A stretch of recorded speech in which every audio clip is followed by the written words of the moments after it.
Okay, this is the backyard. Southern Dogs Kennels was here of Cassville, Missouri. And they did not mow anything. This is the mess that they left behind. This is the fencing that they had. They took some of the fencing with them, which was just patchwork, busted up panels and busted up chain link fence, kind of like this piece of chain link that they left behind here. I'm guessing because it grew into the ground and it was too hard to move. But you can see that it's all bent up. That's how everything was. So they left all this gravel and all these things, the rock back here. And like I said before, when I get done with all these videos showing the damage and the stuff that Southern Dogs Kennel did,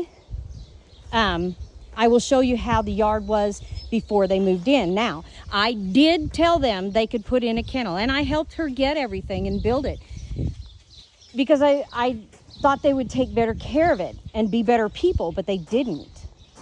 And you can see that, you know, there's all this stuff laying here, all this garbage,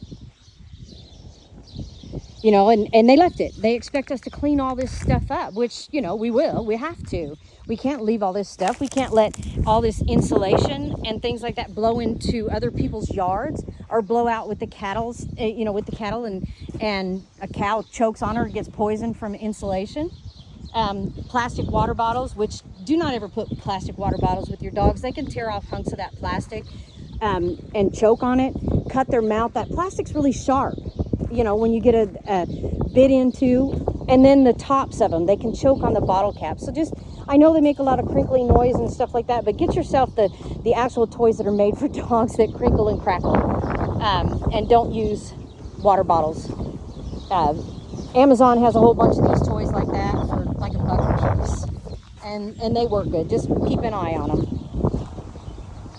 Cow hooves. You got to be really careful with cow hooves because they can chip the dog's teeth or break their teeth off because they are really hard. And there's my husband bringing the skid steer and the bucket to try to clean this up. Again, there's some more of my decorative rock that go around the trees. And a lot of trees have died because of what they've done. They were just supposed to have a few dogs and they ended up with like 40. And that's not the agreement that we had, which I didn't kick them out then or anything. There's more of my decorative rock. I didn't kick them out because I was still, again, just trying to be nice. And but when we go into the house, you'll see how that fared for me when you see the damage of the interior of the house. And then when they did get ready to move out, for 2 days, they weren't even here, and they left dogs all locked in the house, just pooping and peeing everywhere. This is the back fence that goes out to our field. And you can see that it's just a hodgepodge of stuff, and it's messed up. Here's another pile of brush that is full of snakes and rats. And here's a panel here, and this is just great. That's all this sharp edges and stuff, really safe for the dogs. And more of my decorative rock piled up here. I do hope that people understand why landlords get so mad and discouraged, because every time we give renters a chance, they just destroy stuff. But this is a beautiful pine tree, and it's dying because of all the gravel and stuff and the dogs, because like I said, they weren't supposed to have this many dogs, and they kept adding to it, and they had to put up more pens and more gravel, and they killed off trees. But you can see it's full of debris and garbage. And we'll make our way over here and go to the other side. And here they left a piece of plywood and left it lay. Garbage that they just didn't bother to take with them. Some more insulation. A broken wheelbarrow back there. And they just left it.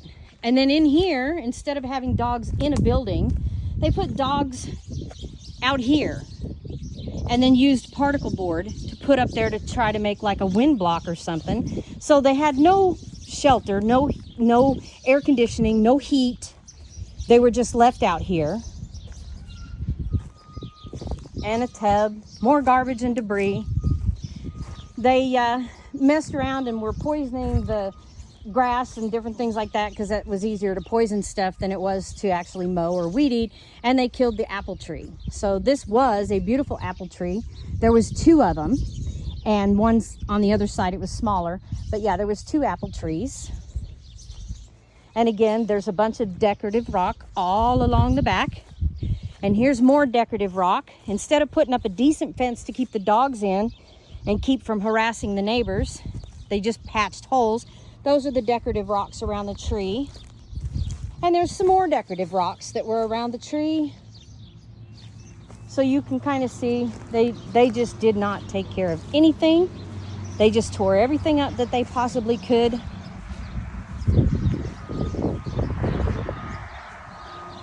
These trees are still pretty healthy, but they're away from where the dog kennel was.